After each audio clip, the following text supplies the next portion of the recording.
Viral di media sosial, seorang anggota Dishub terbawa di atas kap mobil di kawasan Setiabudi, Jakarta Selatan. Peristiwa ini berawal dari kekesalan pengendara terhadap anggota Dishub yang bertugas. Kenapa? Buka. Kenapa? Lu ngerekam apain? Buka. Ya gua kan ngerekam, emang kenapa? Kooperatif. Ya kenapa? Lu tawan. Bukan. Lu ngapain ngerekam? Itu kenapa? Apa lo? Kenapa? Apa lo? Beginilah video viral di mana seorang petugas Dishub terbawa di atas kap mobil yang melaju kencang terjadi di kawasan Setiabudi, Jakarta Selatan. Menurut Kasudin Hub Jakarta Selatan, peristiwa tersebut berawal dari adu mulut antara pengendara mobil dan petugas dinas perhubungan yang bertugas. Adu mulut dipicu mobil yang bolak-balik di sekitar lokasi, namun ketika diberhentikan, pengemudi justru tancap gas sehingga petugas Dishub bernama Yan Iskandarsyah terbawa hingga ke kawasan Menteng, Jakarta Pusat. Melintas berulang kali dan itu sambil melakukan video, merekam video dan menggunakan handphonenya sambil dilihat petugas, dia sambil mengacukan jari tengahnya. Nah, karena sampai ke 4 kalinya petugas kita merasa terganggu dan bermaksud untuk menanyakan apa maksud dari yang bersangkutan melakukan hal itu.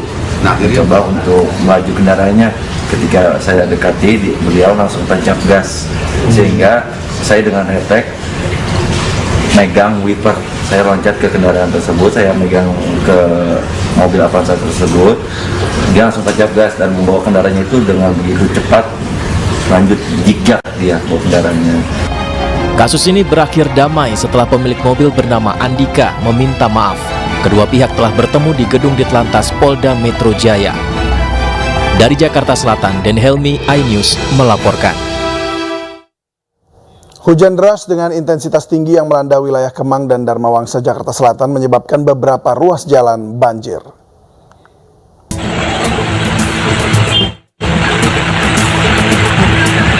Banjir merendam ruas Kemang Utara 9 Mampang, Jakarta setinggi 50 cm usai hujan deras mengguyur ibu kota. Tak hanya merendam badan jalan, puluhan kios usaha warga yang berada di pinggir jalan pun tak luput dari terjangan air. Selain itu, di ruas Kemang Raya Mampang, Jakarta, air setinggi 50 cm menggenang dan menutupi badan jalan hingga nyaris tak bisa dilintasi kendaraan. Genangan ini terjadi akibat hujan deras yang mengguyur kawasan Jakarta sejak siang. Tak sedikit kendaraan roda 2 yang nekat menerobos banjir, akhirnya mogok karena tingginya genangan. Sementara itu, air setinggi 30 hingga 40 cm menggenangi wilayah Dharma Wangsa, Jakarta. Genangan terjadi setelah hujan deras dan diperparah meluapnya aliran kali Dharma Wangsa yang tak mampu menampung curah hujan. Akibatnya kendaraan yang melintas harus ekstra hati-hati untuk mengantisipasi kendaraan mogok. Akibat banjir, lalu lintas di wilayah Jakarta mengalami kemacetan. Dari Jakarta, Den Helmi Sanjangbati, iNews melaporkan. Ya, dan untuk mengetahui kondisi terkini sudah ada rekan kami Anggita Maura di kawasan Kalimampang dan Nisa Sahib yang berada di kawasan Dharma Wangsa. Kita ke Anggita terlebih dahulu. Anggita, bagaimana kondisi terkini di sana? Apakah masih ada genangan air atau sudah surut? Ya, selamat malam David dan juga pemirsa. Akibat curah hujan yang tinggi, beberapa daerah di Jakarta pun ikut terendam banjir. Salah satunya di tempat saya melaporkan saat ini di daerah Mampang, Jakarta Selatan, yang memang tadinya di daerah Mampang ini sempat terjadi banjir. Dan untuk banjir tadi sekitar 50-70 cm. Dan tingginya permukaan tadi pun sempat membuat para warga atau kendaraan sulit melewati permukaan ini. Dan saat ini pun jika dibandingkan dengan sebelumnya, banjir di sini pun sudah mulai surut dan para kendaraan dan masyarakat pun sudah bisa beraktivitas kembali dan melewati permukaan ini. Dan warga mengatakan banjir ini memang sering terjadi diakibatkan dengan curah hujan yang tinggi dan meluapnya Kali Mampang akibat kiriman dari wilayah Bogor. Selain itu, warga berharap agar pemerintah lebih sigap menyikapi permasalahan banjir di Jakarta dikarenakan memang daerah sini sering terjadi banjir. Selain itu, kami juga menghimbau bagi para masyarakat agar tetap berhati-hati dan waspada dikarenakan memang saat ini di wilayah Jakarta masih diguyur hujan dan menyebabkan banjir di beberapa daerah. Sementara itu, David. Anggita, kalau saya lihat dari gambar tadi itu kan cukup dalam ya, dan sekarang sudah surut. Apakah tadi memang dari pihak aparat setempat mengarahkan pengemudi ke mungkin jalur alternatif barangkali?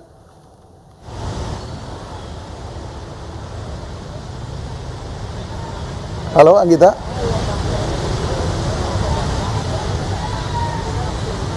Anggita? Baik.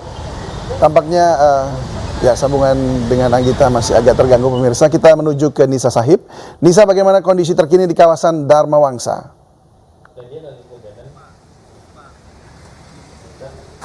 Baik David dan juga pemirsa, banjir atau air yang melanda kawasan Jalan Dharma Wangsa Raya Jakarta Selatan ini sudah terpantau surut dan juga terlihat lalu lintas sudah kembali normal setelah adanya genangan air pada sore hari tadi. Dan meski sudah surut, pada pukul 9 malam ini di kawasan Dharma Wangsa Raya sendiri masih diguyur hujan, dan sebelumnya di ruas jalan Dharma Wangsa ini tergenang air sekitar setinggi 30 hingga 40 cm.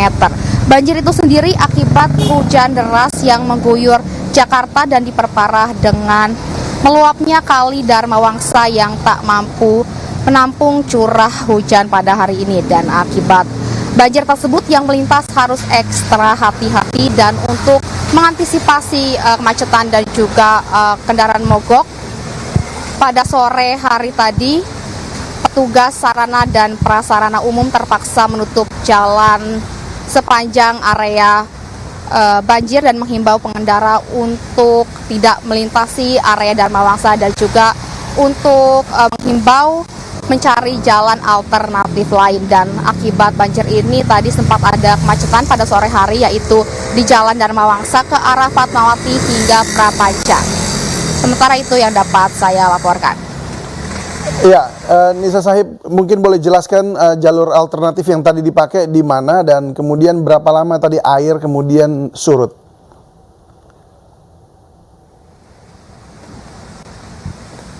Ya Nisa? Baik, tampaknya sambungan telepon kami ke Nisa juga masih terganggu. Terima kasih pemirsa, terima kasih rekan-rekan Anggita Maura di kawasan Kalimampang dan juga Nisa Sahib yang barusan saja melaporkan dari Dharma Wangsa. Selamat bertugas kembali. Ya pemirsa, masih seputar cuaca, Andong wisata tertimpa pohon saat hujan deras disertai angin melanda kota Yogyakarta. Kanopi di kawasan Stasiun Tugu Jogja pun roboh dan menimpa sejumlah mobil. Ini di stasiun Tugu roboh, itu sangat berbahaya, roboh. Hujan deras disertai angin kencang melanda sebagian besar daerah istimewa Yogyakarta pada Kamis sore.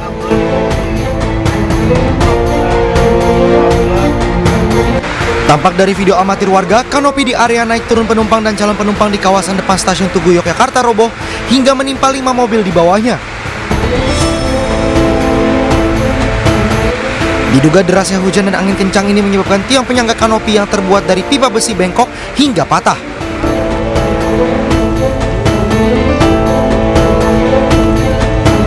Selain itu, sejumlah pohon yang berada di kawasan Gondomanan juga tumbang dan menimpa Andong wisata. Akibatnya seekor kuda sempat tertimpa pohon, sementara itu kusir Andong dievakuasi oleh warga dan dibawa ke klinik terdekat. Dari kota Yogyakarta, daerah istimewa Yogyakarta, Gali Wisma, iNews melaporkan.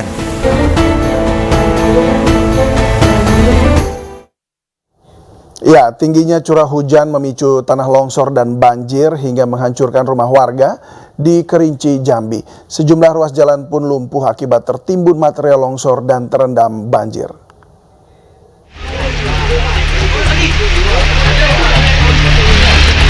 Beginilah detik-detik tanah longsor yang menghantam satu rumah warga di Desa Sungai Dalam, Kecamatan Kayu Aro, Kerinci, Jambi.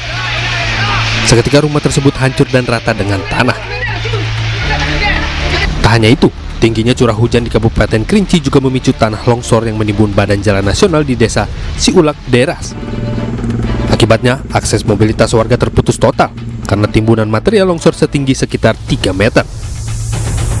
Terkait hal tersebut, 4 unit alat berat milik Dinas PUPR Kabupaten Kerinci dikerahkan ke lokasi guna membersihkan material longsor, sehingga akses jalan kembali bisa dilalui oleh kendaraan.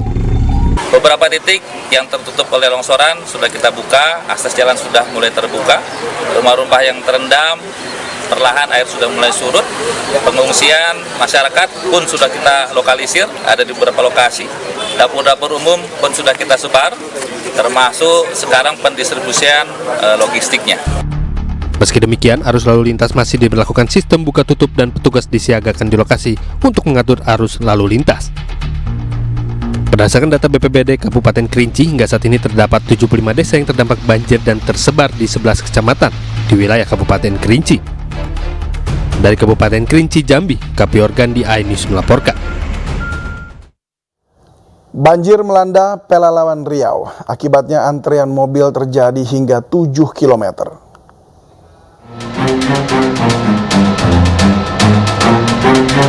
Antrean truk dan mobil terjebak banjir di lintas timur kilometer 76 Pelawalan Riau.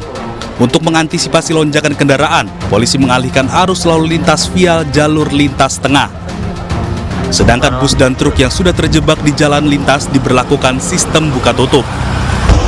Dari ini kami nggak bisa lewat sini, itu ada adik pakai kereta tadi kan, udah masuk sini. Jadi ada bapak pesawat itu, oh gawat nih kalau kereta, soalnya di sana arusnya terus, memang iya pusing-pusing arusnya di sana. Selain melumpuhkan aktivitas jalan lintas timur, juga merendam ratusan rumah warga dan menyulitkan perekonomian warga yang harus beraktivitas di luar. Banjir terjadi akibat meluapnya Sungai Kampar dan intensitas hujan yang masih tinggi di bagian barat Riau. Dari Pelawalan Riau, Yusuf Marpaung, iNews melaporkan. Ratusan orang mendatangi Kementerian Perdagangan menuntut Menteri Perdagangan Zulkifli Hasan diproses hukum karena dianggap menistakan agama. Informasinya akan kembali usai jeda berikut ini.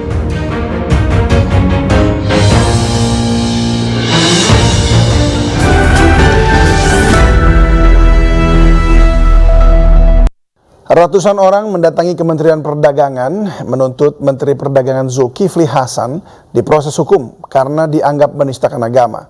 Masa menilai Zulhas mempermainkan gerakan sholat untuk kepentingan politik.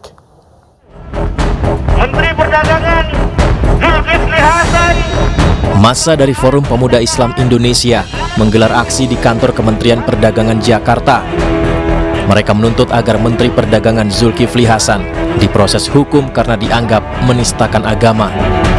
Masa terdiri dari beberapa elemen seperti Gerakan Pemuda Islam, Aliansi Santri Indonesia, dan Perhimpunan Pemuda Nusantara. Pengunjuk rasa menilai Ketua Umum Partai Amanat Nasional itu mempermainkan gerakan sholat untuk kepentingan politik. Untuk itu mereka menuntut aparat tidak membiarkan kasus ini dan segera memproses hukum. Sampai saat ini Pak Zul ini belum minta maaf kepada publik, khususnya kepada umat Islam. Dan untuk laporan-laporan proses hukum yang pernah dilaporkan oleh teman-teman yang lain, itu sampai saat ini masih belum diproses. Oleh sebab itu kita melaksanakan aksi ini untuk meminta keadilan terhadap Pak Zulkifli Hasan agar dia diproses secara hukum secara seadil-adilnya. Masa berjanji akan menggelar aksi dengan jumlah orang lebih banyak lagi jika tuntutan mereka tidak terpenuhi. Badan Pengawas Pemilu Bawaslu Mandailing Natal Sumatera Utara mengaku heran terkait surat suara simulasi yang hanya menampilkan 2 kolom pasangan capres. Bawaslu khawatir simulasi itu justru membingungkan warga.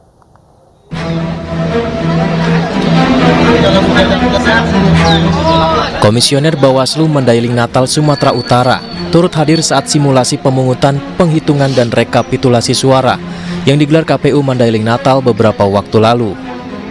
Ia mengaku heran dan merasa janggal dengan surat suara Pilpres saat simulasi yang hanya menampilkan 2 kolom pasangan capres. Hal tersebut menjadi perhatian Bawaslu Mandailing Natal lantaran dikhawatirkan membuat para peserta simulasi menjadi ragu dan bingung.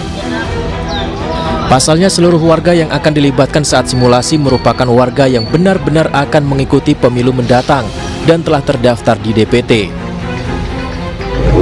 Kan khawatir kita kan dengan pemilih yang real yang terdaftar dalam TPS itu yang dilakukan pada saat simulasi kemarin, kita khawatir ada keraguan dari pemilih tersebut karena pada saat simulasi surat suaranya hanya 2 kolom pasangan calon. Pihak Bawaslu Mandailing Natal telah melaporkannya ke KPU dan meminta pelaksanaan simulasi berikutnya diganti dengan 3 paslon capres seperti sebenarnya. Dari Mandailing Natal, Sumatera Utara, Ahmad Hussein Lubis, iNews melaporkan.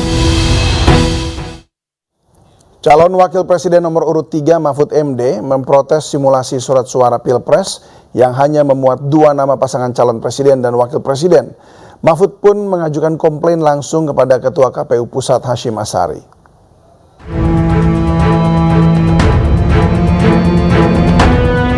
Menko Polhukam yang juga cawapres nomor urut 3, Mahfud MD telah mengajukan komplain kepada KPU atas simulasi surat suara yang hanya menampilkan 2 kolom paslon presiden dan wakil presiden. Mahfud telah meminta kepada Ketua Umum KPU, Hashim Asyari, untuk memperbaiki simulasi suara yang meniadakan kolom paslon nomor urut 3 tersebut. Pak Hashim, Ketua KPU, sudah saya komplain kok ada kayak gini. Lalu dia bilang itu simulasi dari ITB dan itu akan kita koreksi, mau diperbaiki. Ya minimal 4 lah, dia bilang. Kalau tidak 1, 2, 3, 4, sehingga semuanya bisa terbuka. Dan itu sudah ada jawaban Pak Hashim. Tapi merasa resmi dirugikan kepada Pak? Merasa dirugikan nggak? Karena kan sudah berlangsung juga Pak beberapa daerah Pak. Ya tapi harus diperbaiki. Sementara itu terkait polemik surat suara simulasi pada Presiden dan Wakil Presiden 2024 yang hanya ada 2 kolom, KPU Surakarta hanya menjalankan sesuai arahan KPU Pusat yang mengacu pada surat nomor 1447. Memang kita ini KPU Kabupaten Kota akan melaksanakan perintah secara hierarkis. Nah, kita adalah lembaga pelayanan, lembaga pelayanan publik. KPU ini juga lembaga hierarkis yang mana kita harus taat dan patuh terhadap perintah baik KPU Provinsi maupun perintah KPU RI. Jadi jelas KPU Surakarta itu sama dengan KPU Kabupaten di seluruh Indonesia memedomani surat 1447 dalam hal salah satunya melaksanakan simulasi. Jadi soal materi, kemudian desain surat suara ada di-include di surat 1447. Badan Pengawas Pemilu Provinsi Banten mempertanyakan simulasi pemungutan, penghitungan, dan rekapitulasi hasil suara Pilpres 2024. Dalam simulasi yang dilakukan oleh KPU Kabupaten dan Kota di Banten hanya mencantumkan 2 paslon pada surat suara pemilihan presiden dan wakil presiden. Tidak hanya di Banten, PDIP Solo juga memprotes simulasi surat suara Pilpres dari Komisi Pemilihan Umum. Gara-gara simulasi surat suara hanya menampilkan 2 kolom pasangan calon presiden dan wakil presiden. Tim Liputan iNews melaporkan. Bawaslu Jakarta Pusat memutuskan Gibran melanggar aturan saat bagi-bagi susu di acara Car Free Day. Sementara saat diperiksa, Gibran membantah ada unsur politik dalam kegiatan itu.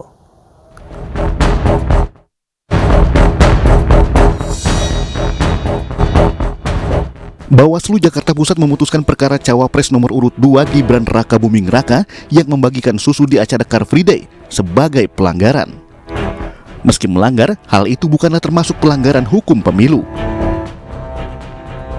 Dalam surat putusannya, Bawaslu Jakarta Pusat meneruskan hasil temuan ke Bawaslu DKI Jakarta untuk memberikan rekomendasi kepada instansi terkait. Bawaslu Jakarta Pusat menduga kegiatan bagi-bagi susu itu terdapat unsur kepentingan politik dengan melibatkan calon anggota legislatif dan cawapres yang didukung parpol. Sementara usai diperiksa Bawaslu Jakarta Pusat Rabu siang, Gibran mengklaim tidak ada muatan politik dalam kegiatan bagi-bagi susu yang dilakukannya. Namun Gibran menerima putusan Bawaslu Jakarta Pusat. Ia pun akan mengevaluasi kegiatan pembagian susu.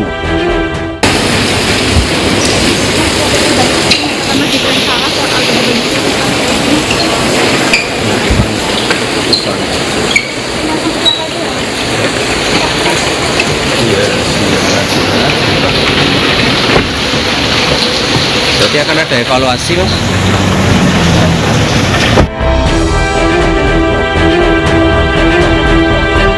Sebelumnya Bawaslu Pusat telah jauh-jauh hari memutuskan bahwa kegiatan Gibran di Car Free Day bukanlah pelanggaran. Dari Jakarta, Tim Liputan iNews melaporkan. 12 orang aparatur sipil negara pemerintah Kota Bekasi, Jawa Barat dilaporkan ke Bawaslu Kota Bekasi atas dugaan ketidaknetralan ASN dalam pemilu 2024. Pasalnya pejabat Wali Kota Bekasi Raden Gani Muhammad bersama 11 ASN Pemkot Bekasi berfoto dengan memamerkan jersey bernomor punggung 2. Foto 12 orang aparatur sipil negara pemerintah Kota Bekasi, Jawa Barat ini dibanjiri kritik publik. Pasalnya pejabat Wali Kota Bekasi Raden Gani Muhammad bersama Ketua Satpol PP Kota Bekasi dan 10 camat berfoto usai pertandingan sepak bola antar kecamatan Kota Bekasi di lapangan Stadion Patriot Candrabaga memamerkan baju olahraga atau jersey bernomor 2. Foto viral ini dinilai berbau politis karena diduga melanggar netralitas ASN. Bawaslu Kota Bekasi menggelar pleno bersama Komisioner Bawaslu Kota Bekasi. Integritas, nah tentunya jika nanti ditemukan melanggar, tentu kami akan menindak tegas, yaitu melalui kode etik ASN. Seperti itu sih. Untuk pelaporan dari warga sipil atau organisasi? Dari warga sipil lah, sebagai bentuk dari partisipasi. Sementara penjabat atau Wali Kota Bekasi Raden Gani Muhammad beralasan jersey tersebut disiapkan Bank Jawa Barat sebagai sponsor, spontan dan tidak direkayasa. Yang tersisa di susunan semua kecamatan itu mulai dari nomor 2 sampai nomor 24. Nah, pada saat setelah pembukaan kita akan melakukan foto bersama, ya kan? Melakukan foto bersama, terus para camat mengambil kaosnya di meja yang sudah disiapkan oleh panitia. Nah, otomatis yang terambil itu adalah kaos dengan nomor punggung.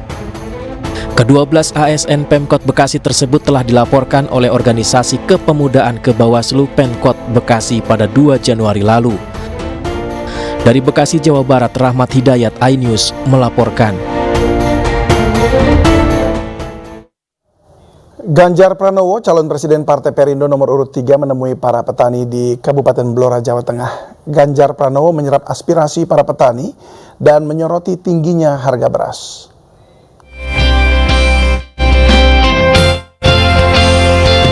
Tiba pada pukul 10 pagi, kehadiran Ganjar Pranowo disambut meriah. Dalam kunjungannya, Capres Partai Perindo nomor urut 3 Ganjar Pranowo juga menyempatkan diri untuk menabur pupuk sebelum berdiskusi dengan para petani. Dalam diskusi santai, Ganjar menyerap segala aspirasi petani serta menyoroti harga beras yang masih tinggi. Ya, sebenarnya kalau kita ingin produksinya berlebih atau produksinya sesuai dengan target atau kualitasnya meningkat, maka mesti ada modernisasi. Bisa dengan mekanisasi, menggunakan asintan yang baik, saprotan-saprodinya dipenuhi, sehingga kemudian cara budidaya kita akan makin berkualitas sehingga produktivitas tinggi. Kalau produktivitas tinggi, akhirnya suplai kita akan cukup dan harga beras tidak tinggi seperti sekarang yang nggak mau turun-turun. Inilah yang kita mesti perhatian, maka kita mesti punya komitmen sungguh-sungguh bahwa di sisi hulu pertanian pupuknya subsidinya jangan dikurangi. Memang masyarakatnya butuh kok, datanya saja yang diperbaiki agar penyalurnya tepat sasaran. Menurut Ganjar, para petani harus memanfaatkan modernisasi untuk meningkatkan produksi dan menghasilkan budidaya yang semakin berkualitas.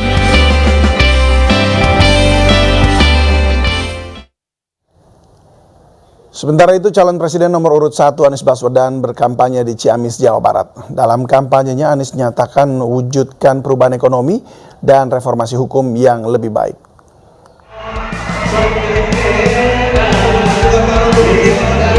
Kedatangan Capres nomor urut 1 Anies Baswedan disambut riuh pendukungnya di Gedung Islamic Center Ciamis, Jawa Barat. Dalam pidatonya, Anies mengusung tema perubahan dan mengajak warga agar memilih pasangan yang bisa membawa perubahan ekonomi dan reformasi hukum menjadi lebih baik. Jika terpilih, Anies bertekad bisa bekerja sama dengan menguatkan legislatif. Bisa melakukan perubahan, untuk bisa melakukan perubahan, maka kita harus bisa bukan hanya menang di Pilpres, tapi legislatif juga kita harus kuat. Usai menemui warga Ciamis, Anies melanjutkan kampanyenya di wilayah Tasikmalaya. Sementara pasangan Anies yakni Caimin berkampanye di wilayah Garut, Jawa Barat. Dari Ciamis, Jawa Barat, Acep Muslim, iNews melaporkan. Tiga pasangan calon presiden dan wakil presiden beradu strategi untuk mencari simpati dari pemilih muda dengan menggunakan media sosial. Dari data KPU RI, pemilih muda menjadi kelompok pemilik hak suara terbesar, yakni 55,6% dari daftar pemilih tetap pemilu 2024.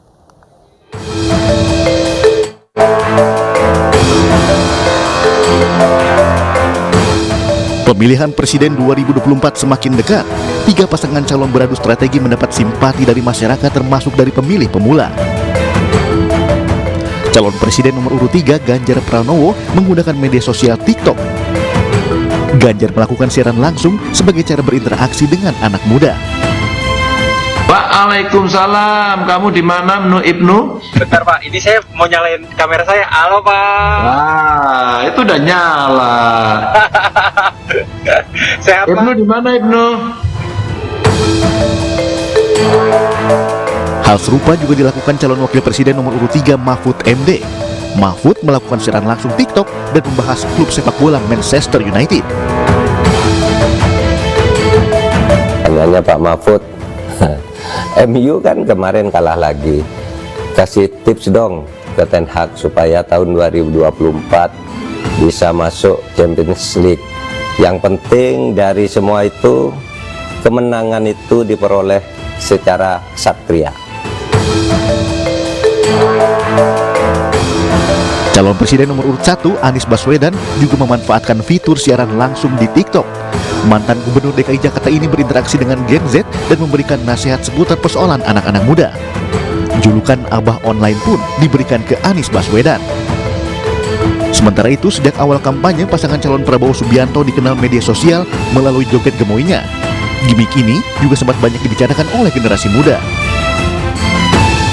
Berdasarkan data KPU, generasi milenial dan Z disebut paling aktif di media sosial dan menjadi kelompok pemilik hak suara terbesar, yakni 55,6% dari daftar pemilih tetap pemilu 2024. Terkait pemilih muda ini, Arus Survei Indonesia atau ASI merilis hasil survei terbarunya mengenai Capres-Cawapres pilihan Gen Z.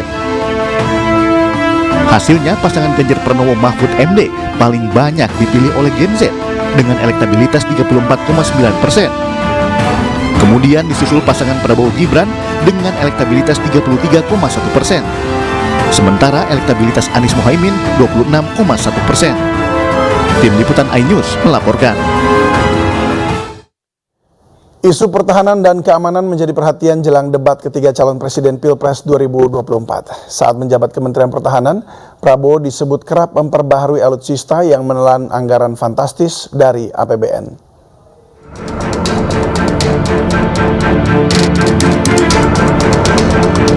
Isu pertahanan dan keamanan menjadi sorotan dalam debat ketiga calon presiden Pilpres 2024. Hal tersebut terjadi karena Capres Prabowo menjabat sebagai Menteri Pertahanan.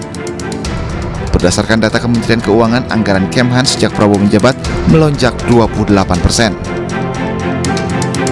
Anggaran Kementerian Pertahanan periode 2020 atau 2024 telah disepakati 20,75 miliar dolar Amerika Serikat atau sekitar 325 triliun rupiah.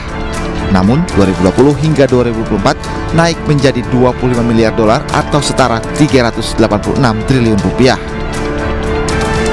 Pada tahun 2018 anggaran Kemhan sebesar 106,68 triliun rupiah dan pada tahun 2020 anggaran Kemhan menjadi 136,87 triliun rupiah. Sedangkan anggaran Kemhan pada periode 2020 hingga 2024 mencapai hampir 700 triliun rupiah. Anggaran pertahanan naik 4 miliar dolar Amerika Serikat atau sekitar 61,7 triliun rupiah. Menteri Keuangan Sri Mulyani menjelaskan peningkatan anggaran alutsista Kementerian Pertahanan berasal dari pinjaman luar negeri. Namun untuk Kemenhan ini ada alokasi yang cukup signifikan, yaitu dari pinjaman luar negeri. Untuk tahun 2020 hingga 2024, waktu itu sudah disetujui oleh Bapak Presiden 20,75 miliar US dollar untuk periode 2020-2024. Nah, kemarin karena adanya berbagai perubahan, maka alokasinya dinaikkan untuk 2024 menjadi 20,0 billion US dollar. Jadi terjadi kenaikan yang cukup signifikan dari 20,75 miliar US dollar ke 20,0 miliar US dollar. Itu yang kemarin disepakati. Sejak menjabat Menteri Pertahanan, Prabowo Subianto sangat aktif memperbaharui alutsista. Pembaharuan alutsista ini tentu saja tidak murah dan diketahui belanja dari kementerian yang dipimpin Prabowo Subianto termasuk salah satu anggaran jumbo dalam APBN. Ya, pemirsa, Partai Perindo kembali mengadakan bakti sosial dengan menggelar pemeriksaan kesehatan gratis di Kemayoran, Jakarta Pusat. Selain pemeriksaan kesehatan gratis, juga digelar bazar minyak goreng murah untuk membantu masyarakat di tengah tingginya harga kebutuhan bahan pokok. Ribuan warga di Kelurahan Cempaka Baru, Kemayoran, Jakarta Pusat begitu antusias mengikuti bakti sosial yang diinisiasi Ketua Umum Kartini Prindo yang juga caleg DPR RI Dapil DKI Jakarta II, Liliana Tanusudibyo. Bakti sosial juga dihadiri langsung Ketua Umum Partai Perindo, Hari Tanusudibyo, yang turut menyapa warga. Selain cek kesehatan gratis, warga juga berkesempatan menembus minyak goreng murah hanya dengan Rp5.000 per liter. Dapat minyak, sama susu, sama jeruk. Iya. Ibu merasa terbantu? Alhamdulillah merasa terbantu dari Pak Hari. Iya, diperiksa sama pusat asam urat, cek darah. Harapannya ya untuk ini aja, untuk Indonesia maju aja sih. Kegiatan bakti sosial ini menjadi bukti keberpihakan Partai Perindo terhadap rakyat kecil. Kami hadir untuk melayani masyarakat, melayani rakyat.